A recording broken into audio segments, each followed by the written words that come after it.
Meus amigos, o Trump acabou de soltar um vídeo muito importante e que tem tudo a ver com o Brasil. Dá uma olhadinha aí. First, I will immediately reissue my 2020 executive order restoring the president's authority to remove rogue bureaucrats, and I will wield that power very aggressively. Second, we will clean out all of the corrupt actors in our national security and intelligence apparatus, and there are plenty of them. The departments and agencies that have been weaponized will be completely overhauled so that faceless bureaucrats will never again be able to target and persecute conservatives, Christians, or the left's political enemies, which they're doing now at a level that nobody can believe even possible. Third, we will totally reform FISA courts, which are so corrupt that the judges seemingly do not care when they are lied to in warrant applications. So many judges have seen so many applications that they know were wrong, or at least they must have known. They do nothing about it. They're lied to. Fifth, we will launch a major crackdown on government leakers who collude with the fake news to deliberately weave false narratives and to subvert our government and our democracy. When possible, we will press criminal charges. Seventh, I will ask Congress to establish an independent auditing system to continually monitor our intelligence agencies to ensure they are not spying on our citizens or running disinformation campaigns against the American people. O que basicamente o Trump está falando é o seguinte, que ele será totalmente severo para acabar com a perseguição nos Estados Unidos, porque acontece no Brasil, acontece também nos Estados Unidos. E o americano, inclusive o presidente Trump tinha essa plataforma muito forte, se preocupa muito com o controle de fronteira, com a imigração ilegal e esse tipo de coisa.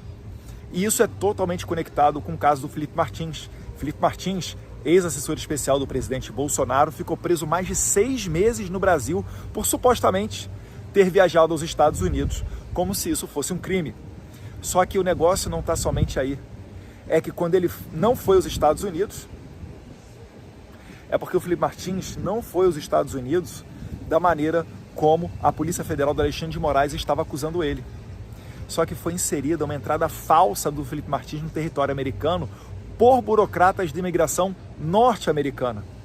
E isso daí, agora que passou as eleições, virá à tona através do Congresso dos Estados Unidos, que um deputado, um senador americano, ele tem poder de requisitar, de chegar e chamar para ir prestar depoimento no Congresso, não somente os ministros, como ocorre conosco no Brasil, que temos esse poder.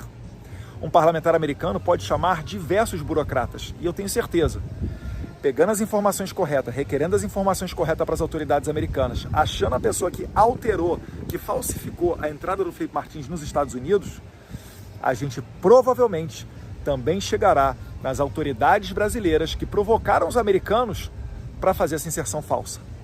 Isso daí é crime nos Estados Unidos. Isso daí, a gente está falando que as consequências são muito piores do que apenas a autoridade estrangeira perder o seu visto. Então, vamos acompanhar o desenrolar dos próximos capítulos. Nós já estamos dando um feedback para as autoridades americanas, para os deputados e senadores americanos, porque agora, como os republicanos ganharam não somente, né, a Câmara, como deve acabar tendo maioria na Câmara, mas também no Senado, isso amplia o nosso leque de possibilidades de interações e, certamente, né, os americanos não vão deixar passar esse branco, porque se falsificar a entrada de um brasileiro, podem falsificar a entrada de um perigoso terrorista ou, quem sabe, limpar dos registros a entrada de um terrorista em solo americano, e isso preocupa o pessoal aqui nos Estados Unidos. Então a gente segue trabalhando com muita transparência, mostrando para você os benefícios que podem vir, né, dessa eleição de Donald Trump, dessa maioria republicana no Congresso, e eu estou falando isso aqui não é por perseguição. O tempo não é de vingança, de dar o troco. O tempo é de muita calma, serenidade, sabedoria e de justiça, sem adjetivo.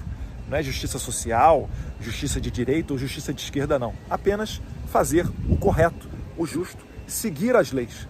É tempo de liberdade.